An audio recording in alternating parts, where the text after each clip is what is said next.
Do you like wrestling trivia? Then check out the 5-Star Match Game, the Pro Wrestling Quiz Show. I'm Joe Gagney, and every episode, I grill 3 contestants with 5 rounds of power-packed wrestling trivia.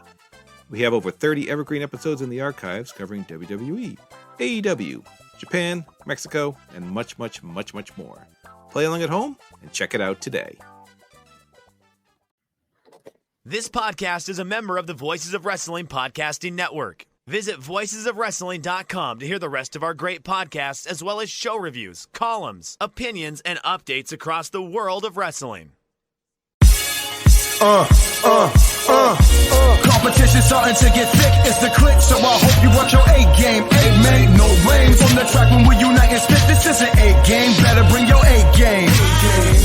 Competition starting to get thick, it's the click, so I hope you watch your A-game. A-man, no rain from the track when we unite.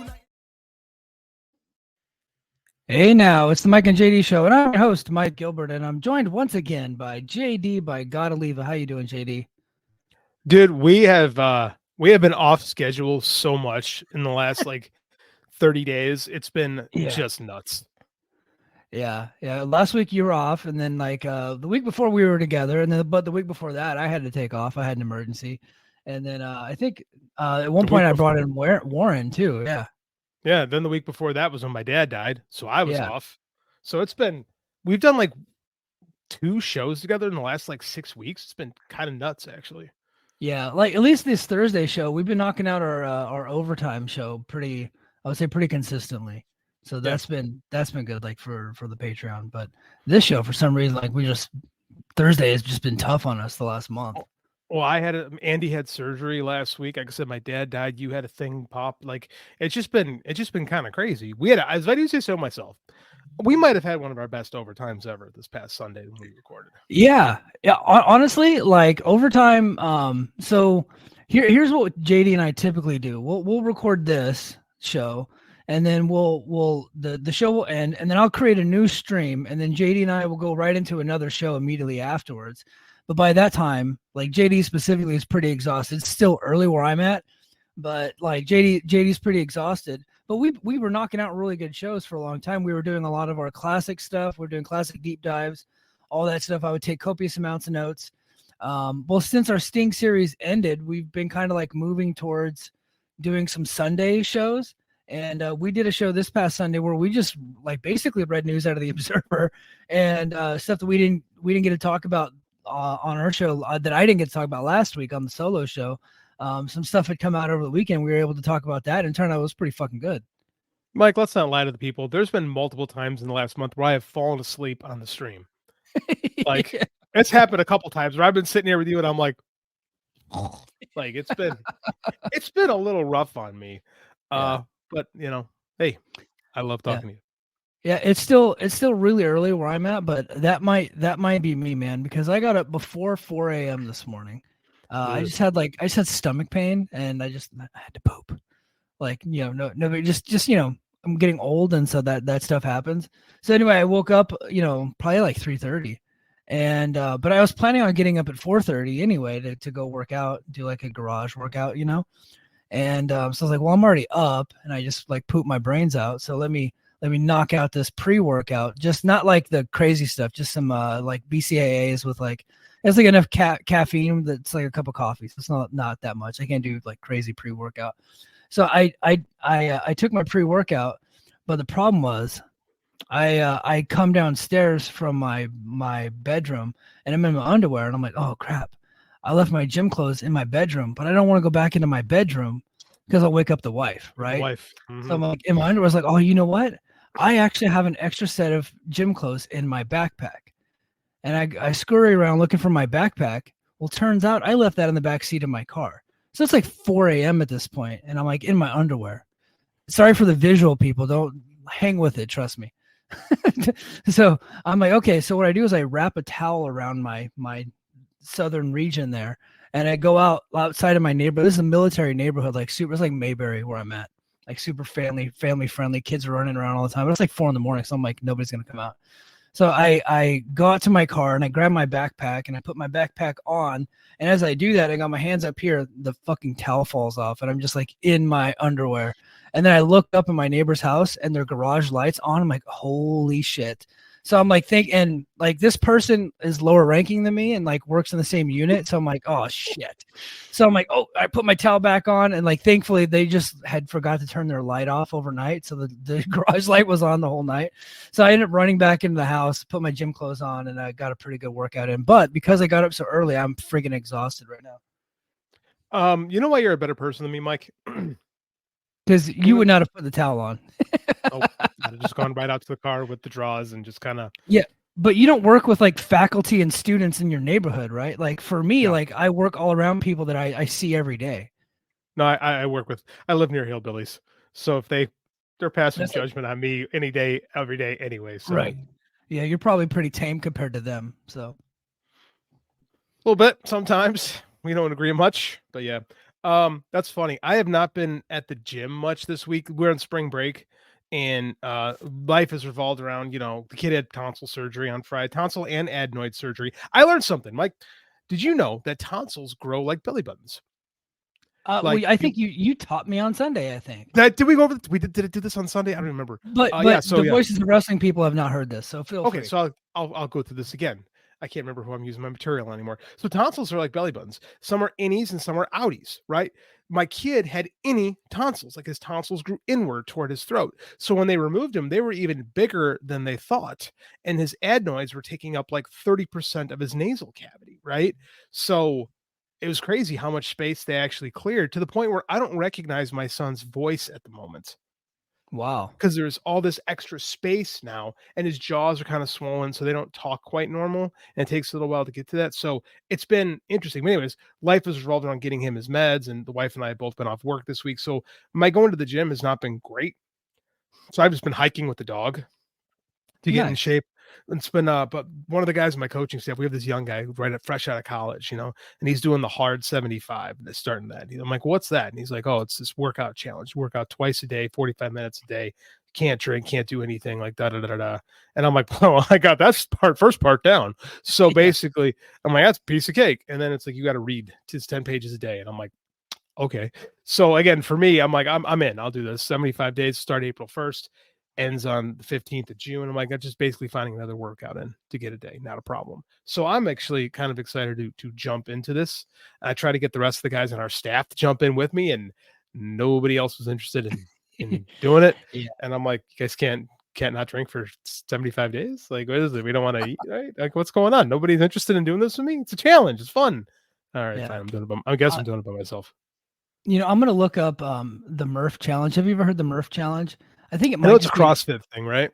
It kind of is, but it's not like super crazy, and like it's like an Air Force specific. But last year for I think Memorial Day, a lot of people in my unit did it. I just wasn't a part. I just didn't know about it, so I didn't get a chance to go over there and do it. But I think we're gonna try to do that. I'll look up the workout and I'll send it to you. But it's supposed to be pretty big.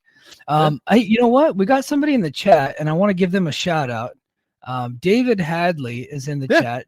We typically, it takes a little bit for the chat to get popping, but David Hadley says, I start a new job on Monday. I begin corrections officer training for the Missouri Department of Corrections. Congrats. Shout out to David. Yeah. Congratulations, my man. That's a hell of a trade. So swig of water for the working man, David Hadley. I got a nice tea here. So yeah. Good for you, man. I had some friends that worked. So there's actually a town in Missouri called Licking. Kind of like I've been there, and it seems perverted to me, but yeah, it's called Licking, Missouri. Licking, Missouri. There's a prison there. I hope he's not going to that prison. I know people A, that work there, and B, that live there that have been like sequestered for a good chunk of their life. I got some buddies back here in Illinois that work corrections and for both county and state level stuff. So much respect to you, sir. I could not do that job, although I work in a public high school. So, what's the difference? Yeah. And I have to chase around airmen all day. So it's kind of like being a corrections officer almost. Yeah, but so you're the family now. We are all together. Yeah. Shout out David, man. If you guys are in the chat gets popping, let us know what we do for a living. I love stuff like that. Like giving people shout outs for what they do for a living. But I also, where I want to get the party started tonight.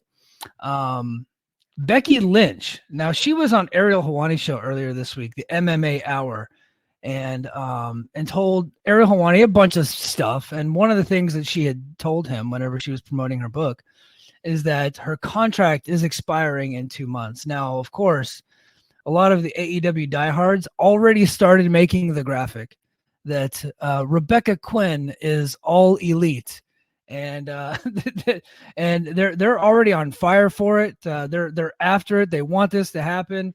JD, what say you? Do you think so here, I'm gonna put this to the chat too. I want everybody involved in this. Does she actually end up hitting free agency? Right. So A, does she hit free agency? B, does she leave WWE? And C, does she go to AEW? Me first? Yeah, you. Yeah. Does she hit free? I'm going to say no. I'm saying that she is going to tempt the waters and say that she's interested and drive her price point up, which she should. That's smart. That's good business. Now, let's hypothetically say she did go into free agency. If she does go into free agency, there's only one place she's going to go, and that would be AEW. I don't think they should sign her if that were to happen. JD, and I'm not trying to disparage anybody. I'm not trying to disparage. I don't want the Sasha crew to come after me. Since when has that been a concern on this show? Well, it's like, it's like saying with all due respect, like the next thing you say is probably gonna be pretty rude. So respectfully. Yeah. So with all due respect to the Sasha crew, to the Monet crew, and this is not her fault, by the way, but has she been like a driver? I know she's only been there for 3 weeks, but has she been like a significant driver of like business and television ratings and stuff? Maybe we'll find out in her first pay-per-view, but so far, would you say that she's like been like a needle mover? Not in television ratings. Ratings have been not great, honestly. No. Since she came in. Now, granted, they got stuff going on. Like there's you're bad. Like last night, opening night baseball is going on, and like the NCAA tournament. So there's stuff, but I don't know. She sold some good tickets in Boston, and the next week they sold some tickets in Toronto. They did not sell a lot of tickets in Quebec, but it's fucking Quebec. Who cares? So She clearly moved the needle in Boston, right? Edge and Christian moved the needle in Toronto. I'm gonna give them the credit for that one. I think that house was sold based on their feud, and then of course they go to Quebec City, and look, the numbers like technically were up over what they normally have been doing, like their average, but they were in such a big arena. It looked like death warmed over. It was pretty bad. But so what I'm saying is that it's been proven outside of CM Punk, no matter who Tony Khan brings in, it doesn't really do anything. Like the greatest thing that could ever happen to Tony Khan is for WWE to like start sucking really bad again. You know what I mean? But when they're just on fire right now, and when they're on fire, and when they're putting out some shows and giving you stuff that you've been wanting them to give you for a long time, like that's like your main thing. You're probably not even going to give number 2, number 3, number 4, number 5 even an opportunity, because the number 1 company has so many hours of television going on. You're probably going to devote a lot of that time to them. You know what I mean? So it doesn't matter. Like so say Becky Lynch leaves, right? And we talked about it on Sunday night on Overtime with the Francis Ngannou analogy, the TKO, way they do business. They let their world heavyweight champion just walk, and their business has only gone up, right? So say they do, and he hasn't done any business for boxing. Well, I'm gonna say he hasn't really done any business for boxing other than just getting a Saudi payday with the Fury fight, the Joshua fight, and we haven't seen him do anything with PFL yet because he just hasn't had a fight yet. But I assume that he's not going to be a big business driver for them either. I think the same thing applies here to a lot of the WWE talent. Like they'll probably just let them walk, and then they can go right into AEW, and AEW is never going to get their return on investment, and that's just the way it is. No, and if you're Tony Khan, you don't care because it's a startup. Very rarely does a startup, even in year 5, make money back on its investment. That's just the way it is. But I don't think they need her, realistically speaking. Like this isn't Becky Lynch in 2015 or 2018, excuse me. And we're seeing that with Mercedes, and she has like a dedicated fan base, right? And she has people that are excited for her. I don't know, man. The only way AEW is going to go up is if they just start working on themselves. Like I really think last year they tried so hard to be WWE, and it just turned a lot of fans off, and now they're kind of rediscovering themselves, and their hardcore base is excited again. But everyone who isn't is being served by WWE. And quite frankly, I think these are necessary growing pains. The only way you're going to really grow is by building your own fans, not worrying about siphoning off their fans. That's all it can be. Like you have to look in your own house and take care of your own stuff, water your own plants, mow your own grass, and then just let it go, let it breathe. And don't freak out that you're not keeping pace with them. The worst thing you can do is, well, one of the worst things that happened to them was WWE got so bad before they got good. Right? It truly was darkest before the dawn over there.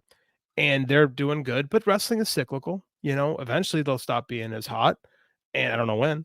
But I mean, like, maybe things would have been different if The Rock doesn't come back. But for a long time, they're going to be able to do those kind of things. So all Tony Khan can do is just take care of his own stuff, build his own stars, and just worry about himself. Like I wouldn't sign Becky Lynch. Yeah. AEW needs to be worrying about AEW shit. Don't be focused on what WWE is doing, right? And I honestly, like, if I were AEW, I wouldn't even worry about competing with WWE at all, because that's like, fighting an uphill battle against yourself. Like, you're just not. I know he has, like, technically his family has more money than them, but you're getting into a battle, you're just not going to win. Just stay the course, keep cranking out great shows. That's what they're doing.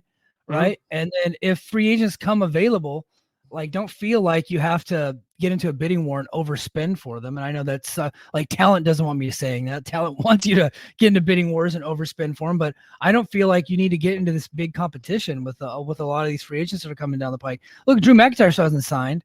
I'm sure he's going to want to talk to Tony Khan, even though he's basically prepping for like a feud with CM Punk later this year. Like, that deal's probably been verbally agreed to, but apparently it hasn't been signed yet.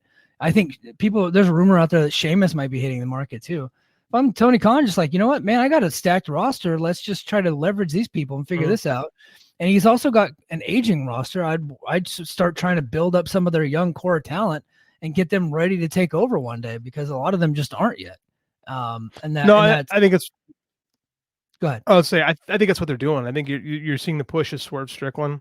Right, they're trying to make him the guy. They're pushing Will Ospreay, trying to make him the guy. We're seeing a nice little competition between the two of them to see who is going to be the star of AEW going forward. They're both guys in their early 30s, and I think that's what you need right now. Like, we're seeing Hook get a little bit of a push finally. We're seeing them start to take a look at the younger guys. Now, granted, you need older guys, and I think having Adam Copeland as a veteran that you've been relying on a lot lately, who's been doing really good work, who again might not be a great draw on his own, but when the market leader is so dominant that people are loyal to the brand, it doesn't matter. And this is what WWE has crafted for years, and it's going to take more than 5 years to change narratives. Like, again, Tony Khan just got to make his fan base happy and understand that there's going to be bumps in the road, and not worry about being Eric Bischoff, basically. Yes. Yeah. Don't worry about that. In fact, he's already outlasted Eric Bischoff, and I want to get into Eric Bischoff actually here in just a moment. But JD, did you hear this other quote that Becky Lynch stated on the MMA Hour with Ariel Helwani? No. What did she's got the TNA fans riled up. Oh God, what did she say? My goal was, maybe I can get in. Hold on. And I was about to move over to America to do a personal training diploma and in Orlando. And my goal was, maybe I can get into TNA, because the way that they were treating women there was so much better than the way that they were treating women in WWE. So it's like, I can make a splash there. But when I got old, and so she says that, and sure enough, her contract is expiring in 2 months. So we got some of the TNA diehards, some of the folks that thought that maybe CM Punk might be coming to WWE or to TNA, that knew that they had actually made an offer to Will Ospreay, and that maybe at one point they were talking with Mercedes Moné. Guys, I love you. I think you're all fine people for the most part. There's some of them that are not, but for the most part, you're very fine people. She ain't coming to TNA. so just get it out of your skulls right now. Like that's just something that's just literally never going to happen. What she said was accurate at the time, probably over, maybe 15 years ago when she was coming to America and getting her start. like, Gail Kim and Awesome Kong and all these other, like, they were absolutely treating their women's division 10 times better than what WWE was doing. But take a look at that women's division right now. There's 8 people in it. There's 8, right? Maybe 9 or 10, but it is dire straits right now. They got Jordan Grace, they got Masha Slamovich, and they got nothing after that. So, guys, she is not coming. She's going to re-sign with WWE, and if she does not, she's very likely going to head over to AEW, and Rebecca Quinn will be all elite, and she'll be standing face-to-face with the CEO with about 815,000 fans watching on television, right? Like, that's what we're going to get. Like, and then she'll be happy with that, I'm sure. But she ain't coming to TNA, so stop it, guys. Stop it. I'm sorry, TNA, when they fired, and again, I can be a pretty harsh critic on TNA. Yours comes from a place of love. Mine always comes from a place of what? TNA has decided they don't want to be big time, and which I was told, again, we talked about it in Brace for Impact and into this. I was saying, I don't think they really want to be players. That was kind of my stance from the whole time we had our show. And by getting rid of Scott for spending too much money, they're telling you what they want to be. They want to be MLW. But with a weekly show on a small cable channel. Like, they're just happy being content for access. That's it. Yeah. Like that and Fight Network. And they really like their app. They're doing well they feel like they're doing well with their app. They're happy with their subscription numbers. But here's the thing, that's why Anthem bought them, was to be content on access. They didn't want, and again, we talked about, we used to joke about Gerard being big new distribution deal Gerard, and say there is no distribution deal coming. This is the distribution deal. This is what they want. Yeah. Right? This is like, Anthem wants this to be what TNA is. So, I mean, like, you guys have to accept the fact that TNA just wants to be what they are. They don't want to be TNA of 2010, 2011, right? They almost died being that. Thank you, Rick Bischoff. Yeah, Bischoff with another winner. Yeah, he's got a string of hits. It's just what it is. She ain't coming to TNA. No. And honestly, I just wanted to say that there was not that many people saying it, but it was like the people that were saying, like, the usual suspects. The usual suspects, yeah. I'm sure I can pick a couple of them out. Yeah. So yeah, that is not like a real serious conversation that's happening on the internet. It's just like a handful of people, and most other people are just like celebrating the fact that she spoke accurately about TNA a long time ago versus her current employer, right? So I think that's good. Hey, David Hadley's got an interesting post I would think you should bring up. I think we should talk about this. Which one? The smaller arena one or the CM Punk one? The CM Punk one. Okay, let's do that. Go. So David, now JD, be careful, because you could end up in prison in Missouri, and he could be your corrections officer. So if I'm in prison, if I wind up in prison in Missouri, I have lost the plot, and I deserve what's coming my way. We'll leave it at that. So Staley Hadley says CM Punk really did a number on AEW's image. I agree with you. I think that's a big part of what's happening right now, is he turned his fan base against that company, right? It's really weird, because those weren't really AEW fans. Those were CM Punk fans. And there's not a lot of talent in professional wrestling that can do that and have that kind of an impact on people. He did, which I get, Mike, this is the reason I wanted to mix up, is it begs the question, was it a mistake for Tony Khan to sign CM Punk? No. I think you have to go for it. I don't personally live my life like that, with like a ton of regrets. Like, hey, you tried something and it didn't work out, right? They're back to where they were before they got CM Punk, right? Like, and and honestly, their pay-per-view numbers, like, they're down when CM Punk was there, but they're up from before CM Punk came. Yeah, right. So right. CM Punk came and then knocked them over that 200,000 mark, but they were hovering right around 100,000 for their pay-per-view buys. And now they're up, like, anywhere from 125 to 140, 150, right? Like, as an average, right? So, so CM Punk was a part of it. So a lot of those people stayed, right? So I don't see it as a mistake at all. Like, I know CM Punk had a little bit of a reputation, but the guy was gone for he was gone out of pro wrestling for 7 years, right? And he did have a little bit of, but he's older now. And Tony had gotten to know the guy, so he trusted that it wouldn't blow up. And then it did blow up. But guess what? You tried it. That happens sometimes when you bring in big stars. A lot of them are very temperamental. They're psychotic. A lot of them are sociopaths, right? And especially when they're like creative and they're athletes at the same time. So you got to deal with like this bipolar behavior from a lot of them. Sorry, JD, no offense. So Who are we talking about here? yeah, but you have to manage that personality. I don't think Tony Khan knew exactly what he was getting into when he brought in CM Punk and was hoping that he wouldn't have that issue. And it turns out that Tony Khan wasn't up for the job. He didn't have the leadership skills to manage him. He didn't know that until he found out, right? And now he knows, right? So I don't think he made a mistake by bringing him in, right? It sucks it didn't work out, but I was glad that he had him. No, I agree with you. I think that you have to experiment and you have to grow. I think sometimes, I think it's kind of the TNA thing we were just talking about is Anthem doesn't want TNA to grow, so they keep them at a certain point, right? When you grow, like we talk about in sports, and I'm sure you guys talk about this military too, is that having that growth mindset, right? Where you're willing to learn and willing to change and willing to like go outside yourself, because it's the only way you can learn. And part of that growth mindset is failure. And like I get frustrated. I'm trying to make changes in my own life right now. I'm doing a lot of reading. I'm trying to like better myself where I'm not living in a state of frustration. You know, if I can save it for this show, because I know it's funny, I'll keep it for this show. But I'm like, in my real life, I'm trying not to live in frustrated states. So like, I understand why people who sit on the outskirts would look in and say, well, you shouldn't have done that because now look what happened. You know, but at the same time, you never give yourself a chance to improve if you're not willing to fail.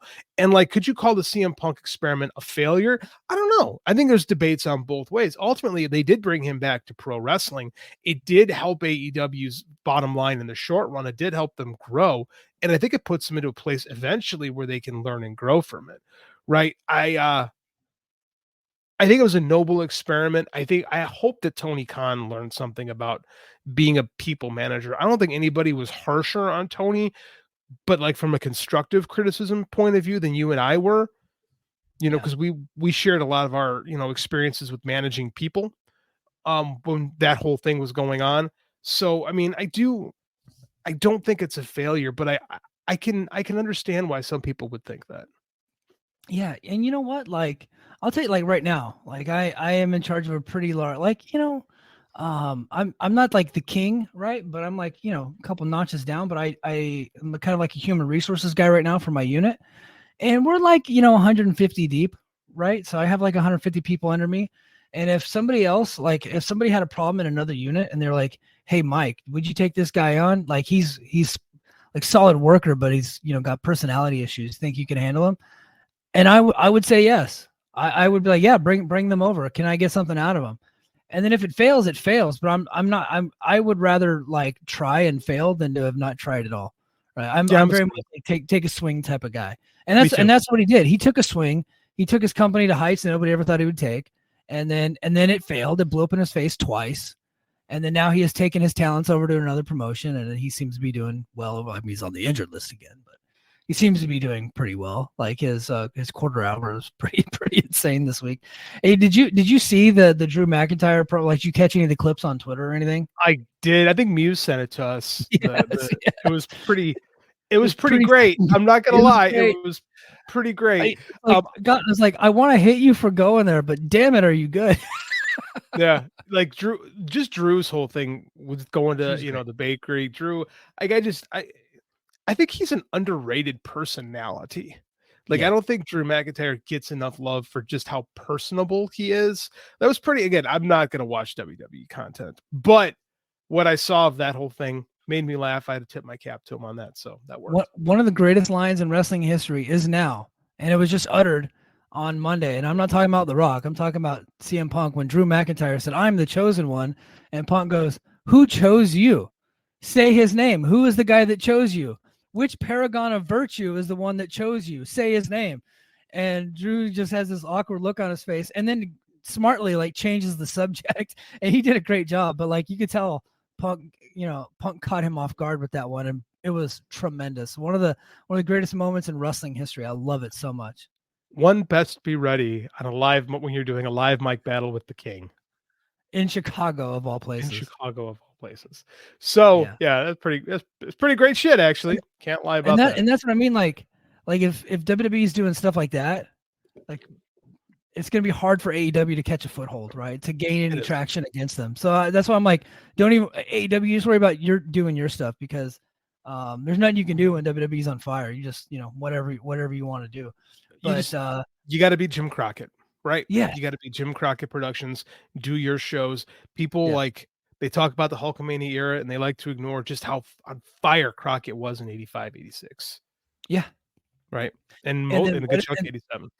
And then they overspent to try to keep up, and they just couldn't. Right. That was a mistake.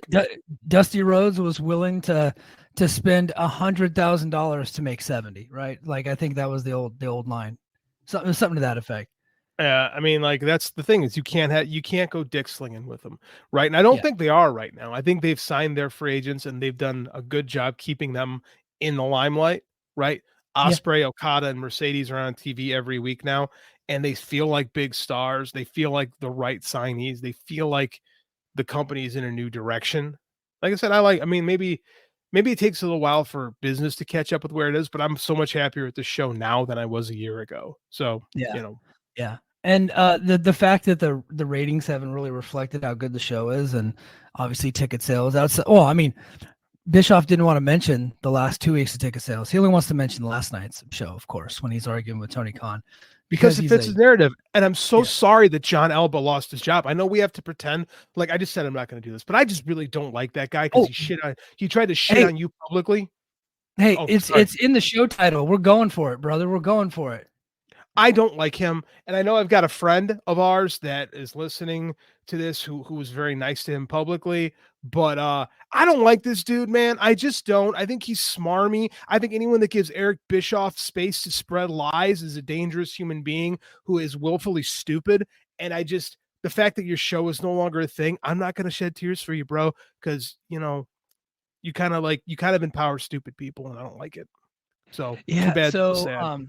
Here's what JD's talking about. So John Alba, who's a guy that came after me, and so fucker. Yeah, he tried to come after me. He tried to get my attention. It just didn't work. So. I know it pissed me off way more than it pissed you off.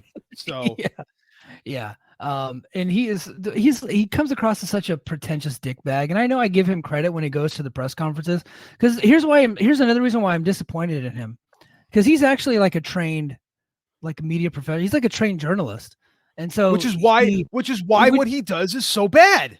Yes. So, like, we hold him to a little bit of a higher standard, right? Because, like, he's worked real sports media, and here he is with this dickhead, Eric Bischoff, who is about as grifty as they can get. He has an entire podcast dedicated to try to undercut Tony Khan and insult Tony Khan's business, when he is one of the biggest failures in the history of pro wrestling.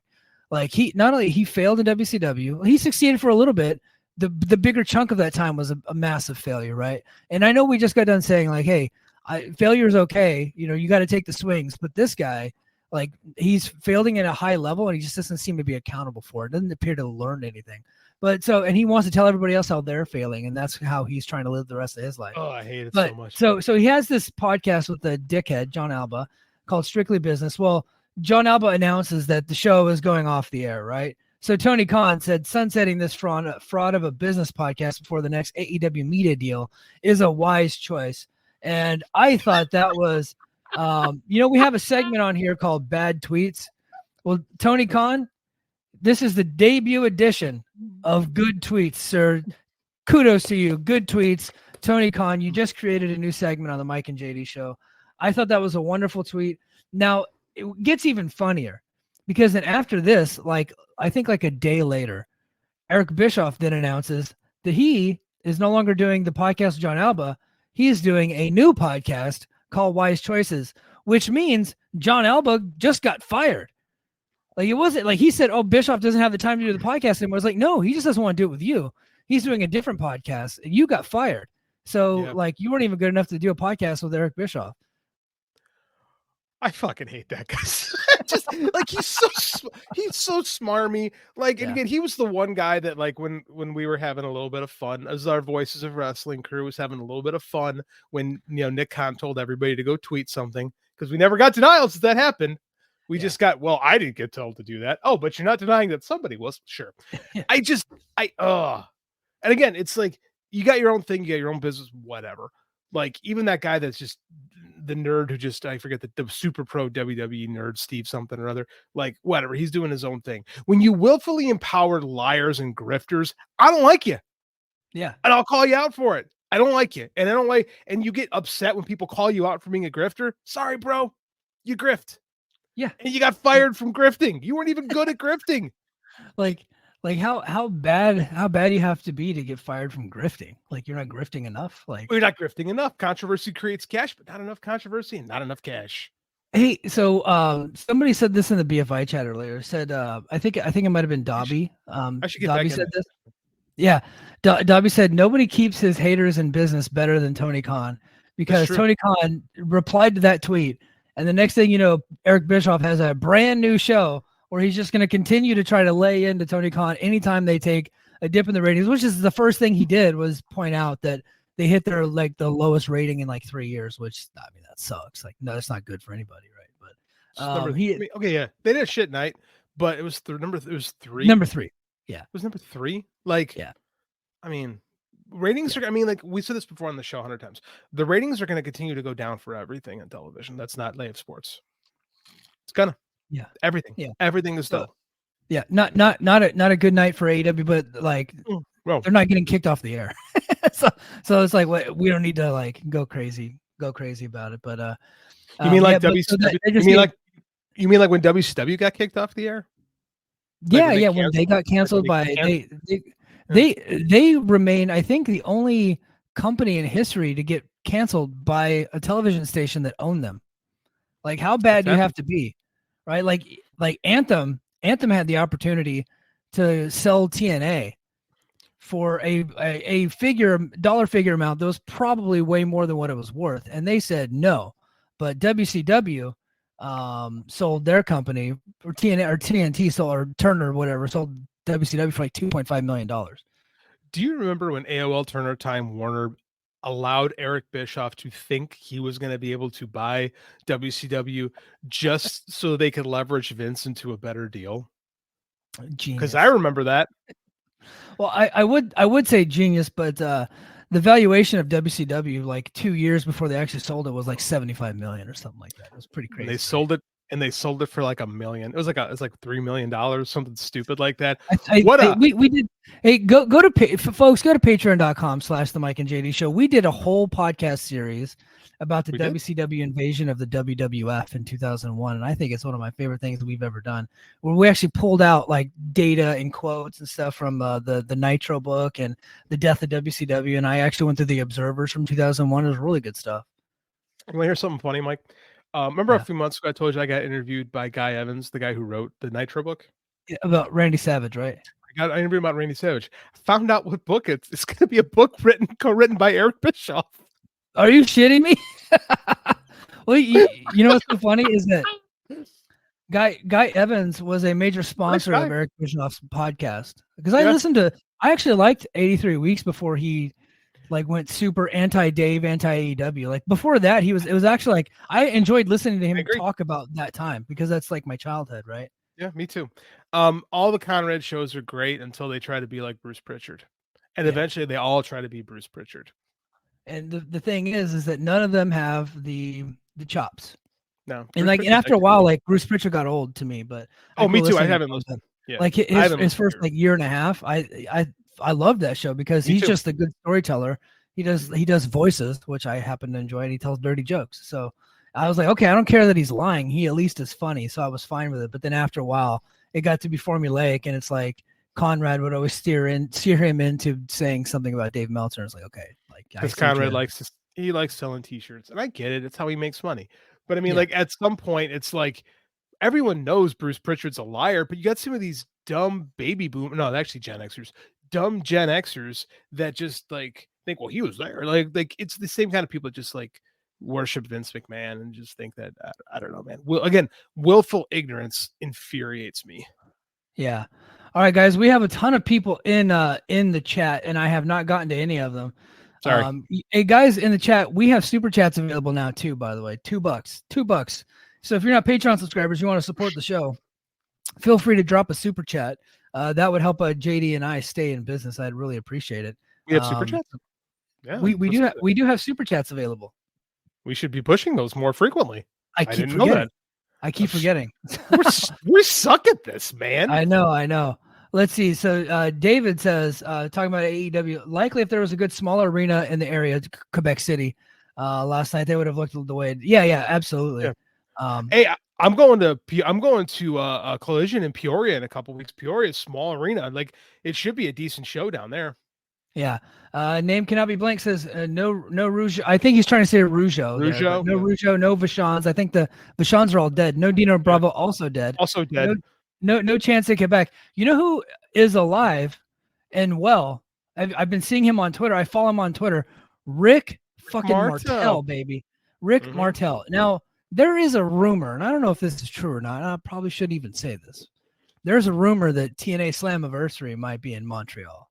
And if it's in Montreal this year, if Anthony Chon does not make this happen, where he has Rick Martel escorting one Speedball Bailey down the ramp to go for the X Division title against Mustafa Ali, then they will have completely failed sell the company. I'm booking it now. And then of course, like Jacques Rougeau is still alive and PCO is in the company. What like the Quebecers are right there. Bring them in. All right. So sorry, that's my little TNA rant. To be fair, if you're going to bring in Jacques Rougeau as a Quebecer, I want him to be an undead Quebecer. Yes, I want him to be like the corpse of the mob chief, so he can stand next to PCO because it's way funnier that way. Yeah. And John Muse is in the chat. He says AEW has to build and follow a plan, do their thing. Yeah, just worry about AEW shit. Listen to John Muse. IO Productions. So he's talking about Becky Lynch. He said it was a huge endorsement, and that's what I take it as. Absolutely. But you're a reasonable person. Yeah, you're just a reasonable guy. Yeah. John Muse says you have to go back to All Out 2021. It was not CM Punk alone. Multiple factors were involved. Oh, yeah. Them Roots was rotten at the time. Yeah. So name cannot be blank said the bad faith actors, Cornette and Bischoff types greatly limit AEW's growth, whether we want to admit it or not. There is a small segment of the audience that will refuse to watch them because they would rather listen to Cornette and Bischoff. I think actually Joe Lanza was the first one I ever heard point that out. He said, like, whether we like it or not, like they do have a negative impact on the television show. But I don't think they're actively getting people to go to watch Raw or anything like that. I think they're just actively saying, "Well, AEW is so bad, you shouldn't watch it." Right. So, let's see. I get listening to Cornette. At least he could be, charismatic and entertaining. Bischoff. Yeah, but CM Punk is feeling the effects of admitting that he listens to Cornette. Probably not a smart move on his part. I even tweeted out. I was like, bro, look, a lot of us still listen, but we just don't tell anybody. All right. Because people will think that we're all kinds of stuff. It's like, look, just because I listen to a guy's podcast doesn't mean I endorse some of his beliefs. Come on, give me a break. But Dan Goucher said Becky and TNA, they're happy they got AJ to sign. You know what? Now you're just being a jerk, Dan. Now you're just getting in my face. Did you hear about this, JD? Did not. Okay, so one of our stories that I wanted to get into, news stories, was that TNA today announced that they re-signed Ace Austin. And I was happy about that because they just lost the Motor City Machine Guns. Yeah. So I was like, okay, well, and there has been a rumor around that maybe Ace Austin was headed out the door. Nobody wrote that story, but it's like, hey, his contract is coming up. So, and he's been losing matches lately. So, okay, we know how TNA operates. He's probably out the door. Well, they announced that he re-signed and he's going to be around for multiple years. Like, okay, that's great. Okay. And then it quietly gets leaked, no announcement whatsoever, that AJ Francis has indeed signed with TNA. So we lost the Machine Guns. And picked up Dollar General. Now Dollar General is a full timer with TNA, but they put it explicitly in his contract. He can go to MLW, which he's been working, and he can go to NWA, which he's been going. So they got that in the contract, but they forbid him from working AEW. So Tony Khan, don't you even fucking try. Okay, keep your hands off of Dollar General. Okay, you can't have him. Way to stick it to AEW, guys. Hey, you know what? I know people want me to come on here and crap on Dollar General, but what he's doing in TNA is actually fine. He's actually they flipped Rich Swann heel, and he's his manager. I'm like, he's actually really good at that. That's a good role for him. He's a giant manager. Okay. Yeah. Well, he's just kind of he's like Suge Knight. He's like a big, like jacked up kind of hype man All right. type guy. Sold. what I mean? That was actually great. That was a Yeah. great descriptor for if you Yeah. lived in the 90s. It's a great descriptor, actually. So I'm Right. in with that. Right, and half my references are from the 90s. So That's why I get them. That's why we have a show. so yeah, Machine Guns sucks. We lost them. We got to keep Ace Austin. That's great. And then of course, Top Dollar. Sorry, Batting 500. King of the North. King of the North. Speaking of Tony Khan's Twitter, fucking Tony Khan loves this guy. Does he? Have you been following this? Tony Khan keeps Oh. like quote tweeting and like King of the replying to North? King of the North on Really? on Twitter. I didn't know that. Yeah. Well, I I've been mean, he is working the king, right? It is true. So it makes sense. He is the king of Canada. That is true. No, I haven't been. I've been off Twitter since I'm like not off, but I haven't been quite as active since Dad passed. I'm trying to work on my mental health and getting better. I think Twitter. that is a wise decision. And he also, but now he has heat with me. He said, "I want to make sure Mike is ready for Top Dollar match." You bastard! I hate you. All right. I'm not the one you got to worry about going nuts on the show, King. Yeah. And then let's see. Man, we got a lot of people in the chat tonight. Look who else is joining us. Who's in the from chat? San Francisco. Hey, baby Huey. Thank you, baby. I love you, buddy. Because you guys are awesome. Thanks, man. You're right. We got it. We got to get Baby Huey on the show, man. We got to do some we do. with him. I did his show a few years ago when I was pushing a Kickstarter. By the way, I'll be doing that again pretty soon. So yeah, I'd love to have him back. Yeah. Yeah, that'd be awesome. And then Baby Huey comes in with flex, name dropping. Says I interviewed Becky Lynch yesterday. Hey, see that? Names are just falling all over the place. Yeah, don't hurt your back picking up that name you just dropped. Yeah. Hey, by the way. Yeah. Oh, yeah. Well, guess what? I interviewed Moose 3 years ago. So no, just saying. I was with you. There wasn't much to brag about. You lied to us. Yeah, he bullshitted us the whole time. Completely. First and last TNA interview I ever sat in on. Yeah. Oh man, tons of people, and then we'll close it. Well, we're not closing out yet. We still have more to talk about. John Muse says, as long as Francis is outside the ring when the bell rings, TNA wins. He's actually, look, guys, I know you want me to just shit on AJ Francis. I got respect for anybody that leaves that WWE system and then goes out there and works every indie. I agree. Works every small promotion, lowers his price. He's out there trying to get better. And he's also, on top of it, he's out there doing tons of charity work and kind of spreading the TNA name. Now, at first, I was like, wanting him to stop because I don't think it's a good idea that people know that you work for TNA, but he actually has been helping. So the guy, look, Cola the Lodge, guy's busting his ass. He's got my respect. Look, he's never going to be a great wrestler. It's probably never going to happen. But you know what? The guy I think is actually doing a good thing for TNA. I think he's a nice guy to have around. He's not going to be a top guy. He does undercard comedy stuff, and he's been and he flipped the Rich Swann heel. So there you go. So I hate to be the guy that to defend AJ Francis podcast, but damn it, I gotta say it. Gotta speak the truth. As long as they keep belts off of him, I'm a happy camper. Hey man, this is the post Scott D'Amore era. You're gonna see a lot more stuff like this. Yeah. You know what? So the only thing we have left to talk about is so we already talked about a little bit when WWE is kind of giving the audience what they want. It's really difficult for AEW to gain traction. And one of the things that they have finally did on WWE television that they gave the audience, is one of the reasons why I kind of stopped watching them, is because I was like, man, you guys are so lame with this PG stuff. Is not only did they incorporate cuss words this week with The Rock and Cody Rhodes, but they actually had The Rock throw Cody into his bus, and he actually ran the razor across the forehead and got juiced. And then The Rock took the blood and then wiped it over his weightlifting belt that said Mama Rhodes on it. And probably the greatest angle that WWE has done in a decade, I would say, easily. Decade plus. I mean, The Rock is, as far as television wrestling characters, there's literally nobody better than The Rock. There just isn't. Nobody even comes close. He outshines everybody. Everybody is second to him. Nobody even comes close, man. He has outshined Roman completely. He's swallowed him whole. And right now, the biggest match in wrestling right now that they could possibly make is Cody versus The Rock. Mm-hmm. Have you heard Joe Lanza's thing about the only person that he was talking about this on his flagship plus, that The Rock is completely like Roman doesn't even matter anymore. Like people worried about Cody getting swallowed up. It's Roman that's gotten swallowed up in all this, and he's the non-factor. I think The Rock is making Cody a bigger star. I honestly. agree.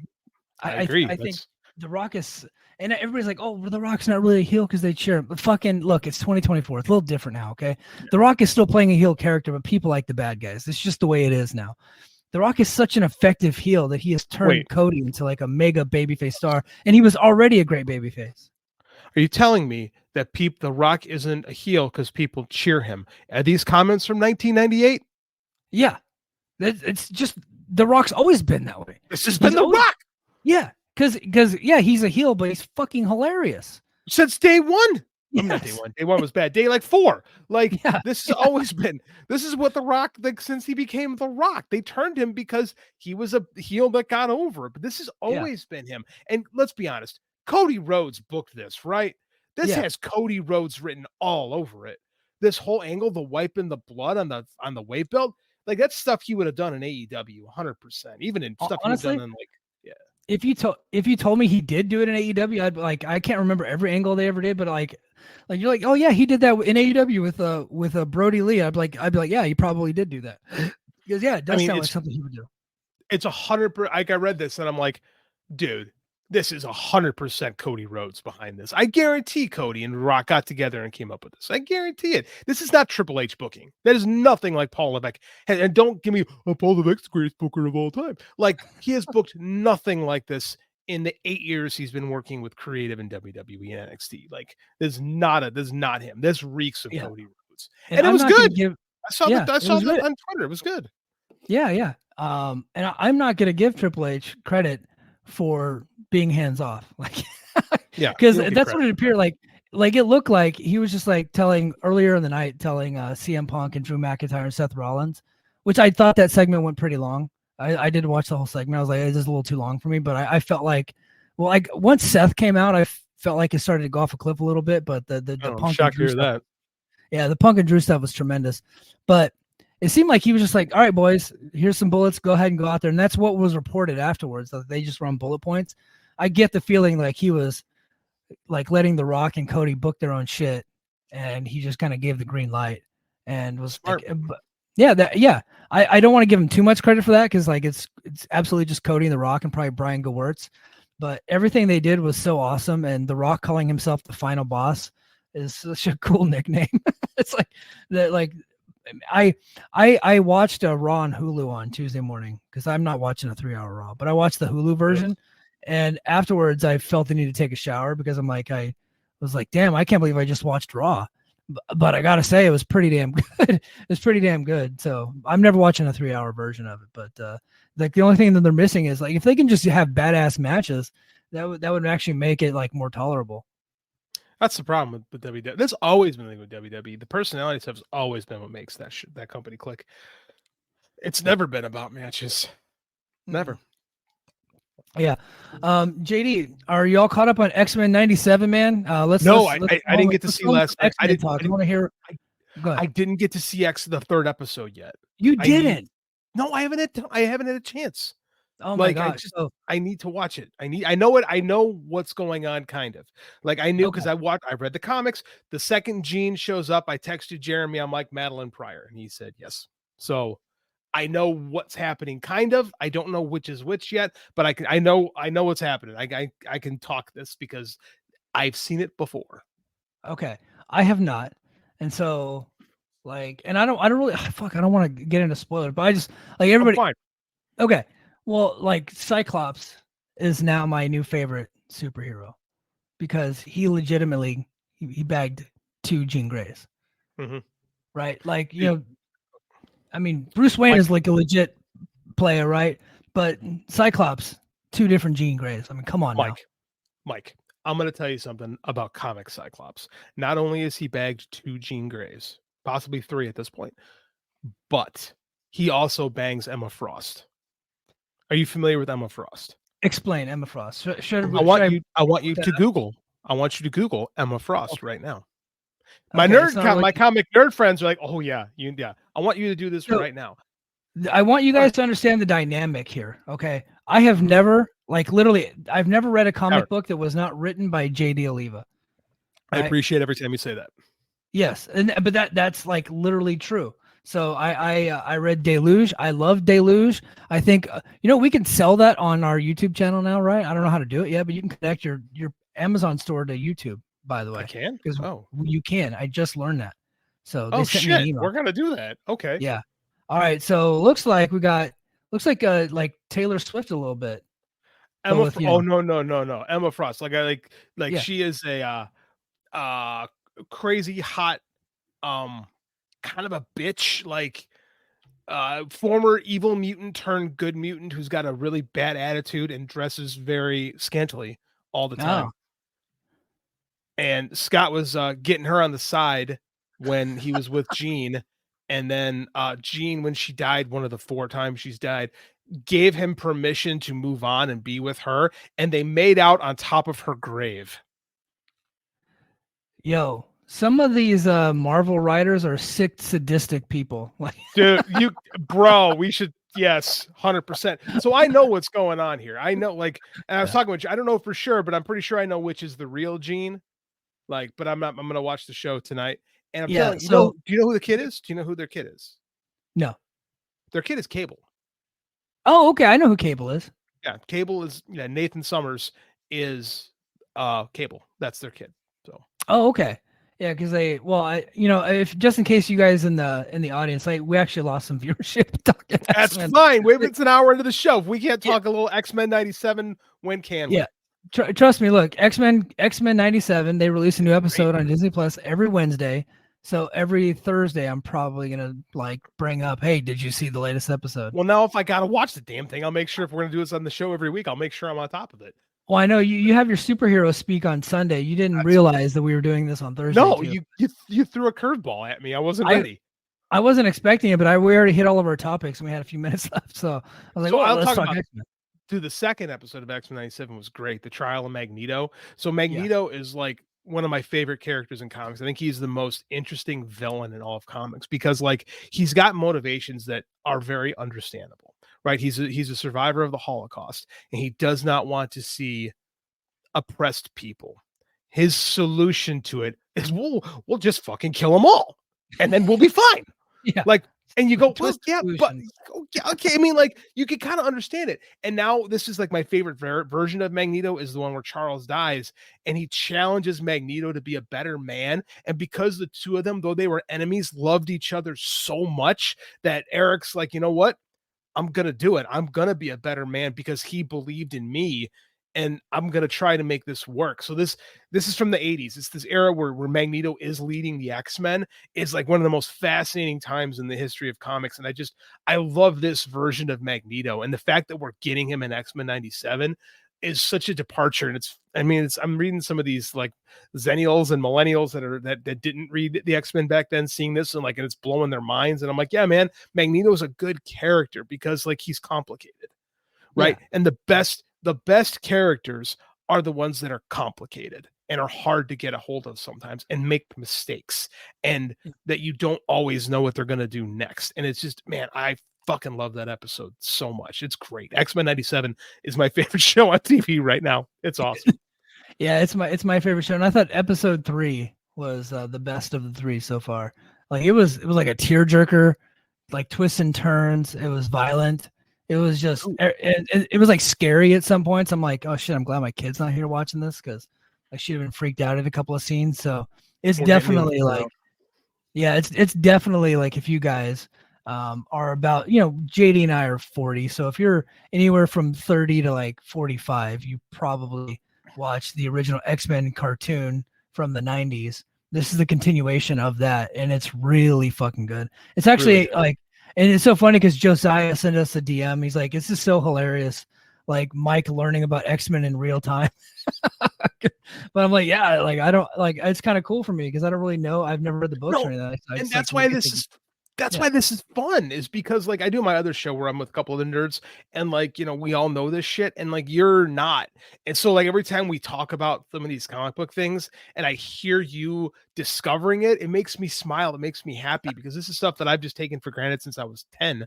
And like hearing about someone discovering it, and it's like a culture thing, like, you know, or it's like when we share stuff and people hear like about us talking about wrestling. Like I've had a lot of people say, "Oh, I've listened to your podcast about wrestling. I never would have listened to a wrestling podcast before." And I'm always like, "Why? Like, why would you listen to our show about wrestling?" But like, I've always gotten really good like reviews from people who aren't wrestling fans, but they're discovering it through us. And so to hear you do the same thing, like learning about comic stuff through these things, it makes me happy. I love it. Yeah. All right, guys, we're gonna call it. I do have a couple more comments to get to. Cola says, I will watch on Saturday morning with a bowl of cereal. Yes, sir. And then Baby Huey says, you convinced me to watch X-Men now. Well, hey, we got Baby Huey on the X-Men train. Oh, Cola's got a good one too. That perfect Emma Frost thing. Oh, hold on. This one. Sorry. Emma Frost equals tweener. Yes. Emma Frost, the ultimate tweener. But she's got a great character arc too, because she's trying to be good. Like she was a villain, right? Like she was the evil Xavier. She had her own school for like dickhead kid mutants. And now she was part of the Hellfire Club. And then she joins the X-Men. And then like it's her redemption arc, and she's still kind of a fucking bitch. But I mean, like, she's like your fuck. It's like you got a friend who's like, God, she's a bitch, but she's like my friend, right? Well, she's like my bitch. Like it's not my bitch, but she's like I'm okay with her. She's a real jerk, but she's like family, right? So exactly. That's the best way to say it. Yeah. It's like, well, my sister is a bitch, and I don't like her, so I don't want to use that as an example. But I mean, like, it's great character. Yeah, but hey guys, I think that's going to do it for us this week. I do want to make a quick announcement. So JD and I will try to get to some overtime content. It just depends on if there's stuff out this weekend. But next Sunday night, JD and I, we are going to, on our Patreon. So if you guys want to join the Patreon, you can be a part of this, patreon.com/the Mike and JD show. We are going to do a watch along, and we're going to invite you guys along with us. I'll pop the link on Patreon. You guys can click the link and you can join us. We're going to watch They Live starring Roddy Piper. John Carpenter presents They Live with Mike and JD watching along with you guys. We're going to watch it. This is not anything that's ever going to go on the YouTube because we'll get killed. Obviously, we'll get nuked. So it's not anything. So, and it's probably like, I'll probably put the audio on Patreon, but I can't even put the video on Patreon because like, okay, like watching a wrestling match on Patreon with your friends is one thing. Watching an entire movie, that's probably like a little too much. So we're not going to do that. But anybody that is a Patreon subscriber is welcome to join us because we just can't put it out there for everybody because it'll get nuked. So become a Patreon. I'll pop the link in the Patreon. You can just hit the link and you can join a live feed with JD and myself, and we're gonna watch They Live starring Roddy Piper. JD's been on a John Carpenter kick lately, so we're gonna enjoy some John Carpenter action with Mr. Roddy Piper. I'm gonna do lately. I've been on a John Carpenter kick since 1984. I'm gonna do a pre-show for this. So JD will leave a project where I'm gonna talk about what gets John Carpenter to They Live, because They Live is very much an anti-capitalist, anti-machine movie. And at this point, I'm gonna talk about how at this point in Carpenter's career, he cared so little for the studio system and so little for what critics said that he made a movie that was probably about 30 years ahead of its time. That's essentially a giant middle finger at Hollywood and like everything that made up 80s culture. So I'm very excited to talk about that. And I love talking about Carpenter. He's one of my favorite filmmakers. I think in a lot of ways, a lot of his 80s work aged well because it was so far ahead of its time. Yeah, no, I think he's tremendous. I love a lot of John Carpenter's movies. So, and this is probably my favorite of them all. So, I really liked They Live when I was a kid, just because it had Piper in it. It had aliens. So I was like, okay, this is awesome. So my favorite is still Big Trouble in Little China, but I mean, like, They Live is a close two. Yeah. But hey, guys, that is going to do it for us this week. Thank you, everybody that joined us in the chat tonight. You guys really do help to keep the show moving, so I really appreciate you. That is all for us, and until next time, mahalo. Competition starting to get thick, it's the click, so I hope you watch your A game. Amen, no rain from the track when we unite and spit. This isn't A game, better bring your A game. Competition starting to get thick, it's the click, so I hope you watch your A game. Amen, no rain from the track. Hello, everyone. My name is Taylor. And I'm Kelly. And we are the co-hosts of Jumping Bomb Audio, the #1 show all about the world of Joshi Pro Wrestling. Episodes drop every other Monday where we discuss the biggest Joshi news, review shows, and preview the hottest upcoming Joshi action. So whether you're a new fan or an old fan, we've got something here for you at Jumping Bomb Audio. Check us out on the Voices of Wrestling Podcast Network.